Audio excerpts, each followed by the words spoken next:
اعوذ باللہ من الشیطان الرجیم، بسم اللہ الرحمن الرحیم۔ تو آج کی ویڈیو میں جو میں بات کرنے والا ہوں یہ یقیناً بہت اہم ہے، قابل غور ہے، اور وہ ہم جانتے ہیں کہ اگست کے مہینے میں 12 اور 13 اگست کو کی درمیانی رات کو موجودہ امپورٹڈ حکومت کی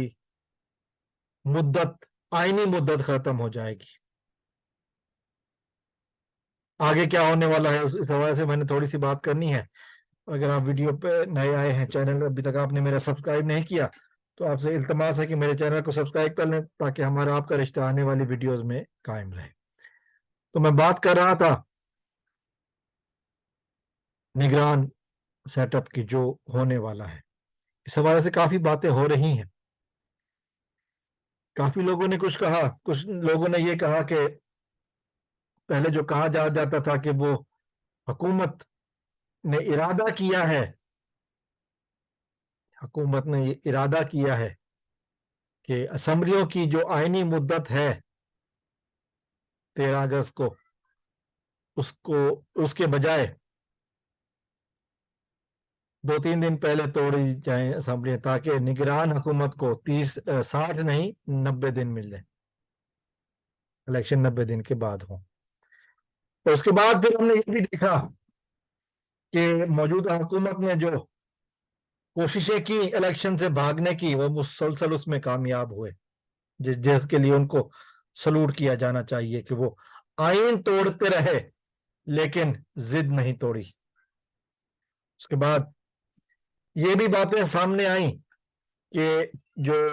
میاں صاحب، بڑے میاں صاحب یعنی کہ نواز شریف صاحب کی ملاقاتیں ہوئیں زرداری صاحب سے دبئی میں، اس حوالے سے چونکہ میاں نواز شریف صاحب پاکستان نہیں آتے ہیں، پچھلے 1.25 سال سے ان کے بھائی کی حکومت ضرور ہے لیکن میاں صاحب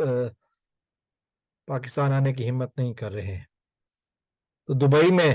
انہوں نے آصف زرداری سے ملاقاتیں کی اور وہ ملاقاتیں کامیاب نہیں ہوئیں، کسی نام پر اتفاق نہیں ہو سکا، اور پھر جو طاقتور حلقے ہیں ان کو یہ بات بتا دی گئی کہ جی کسی نام پر اتفاق نہیں ہوا، جس کے بعد ایک اور الٹیمیٹم دیا گیا، اگر آپ لوگوں نے اتفاق نہ کیا تو پھر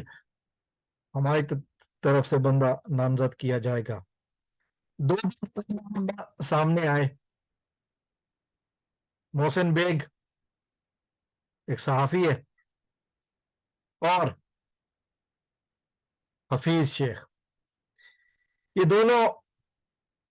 بتایا جاتا ہے کہ اکانومی کے ماہر ہیں اور ان کو ایسا بندہ چاہیے کہ جو اکانومی کا ماہر ہو تاکہ ڈوبتی ہوئی معیشت کو سنبھالیں۔ لیکن اب جو ملاقاتیں دوبارہ زرداری صاحب کی شہباز شریف کے ساتھ لاہور میں ہوئی ہیں، زرداری صاحب پچھلے 4 دنوں سے لاہور میں مقیم ہیں، وہ چاہتے ہیں کہ کوئی نام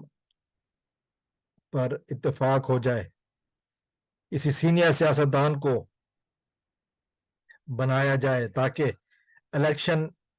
ڈیلے نہ ہو، جو کہ زرداری صاحب چاہتے ہیں کہ الیکشن ٹائم پہ ہوں۔ یہ اور بات ہے کہ نون لیگ نہیں چاہتی کہ الیکشن ٹائم پہ ہوں، لیکن جب انہیں اب بازی اپنے ہاتھ سے نکلتی محسوس ہو رہی ہے تو اب باتیں ذرا کسی اور لحاظ سے ہونے شروع ہو گئی ہیں۔ اس سلسلے میں ایک ہی بات ہے جو کی گئی ہے، ایک اور بات پچھلے 2-3 دنوں سے جو نون لیگ کے حکمران طبقے کے جو عہدیداران ہیں وہ جو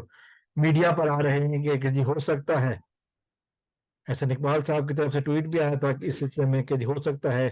کہ مردم شماری کی وجہ سے الیکشن تاخیر کا شکار ہو جائیں، مردم شماری کو بہانہ بنا کر الیکشن کو ڈیلے کیا جائے، اور یہ بھی ہو سکتا ہے کہ 2018 کی مردم شماری کے اوپر اور حلقہ بندیوں کے اوپر ہی الیکشن ہو۔ بہرحال ایک بات تو طے ہے کہ الیکشن جب بھی ہوں گے پارٹیاں جان چکی ہیں کہ ان کی حیثیت کیا ہے، دونوں پارٹیاں کیا 14 کی 14 پارٹیاں جان چکی ہیں کہ ان کی حیثیت کچھ بھی نہیں ہے۔ ایک پارٹی سب کو سب کو پیچھے چھوڑنے والی ہے. 75 سے 80% نشستیں ایک پارٹی کی طرف آنے والی ہیں, اور وہ پارٹی پی ڈی ایم کی شامل جماعتوں میں سے کوئی نہیں ہے, بلکہ پی ڈی ایم کے ظلم کا شکار پی ٹی آئی ہے. یہ بات کنفرم ہے. یہ بات اب تک ہونے والے سینکڑوں نہیں ہزاروں سروں میں یوٹیوب پر موجود ہے. اجازت چاہتے ہیں اس دعا کے ساتھ کہ اللہ تعالیٰ پاکستان کا حامی و ناصر ہو. السلام علیکم ورحمۃ اللہ. پاکستان زندہ باد.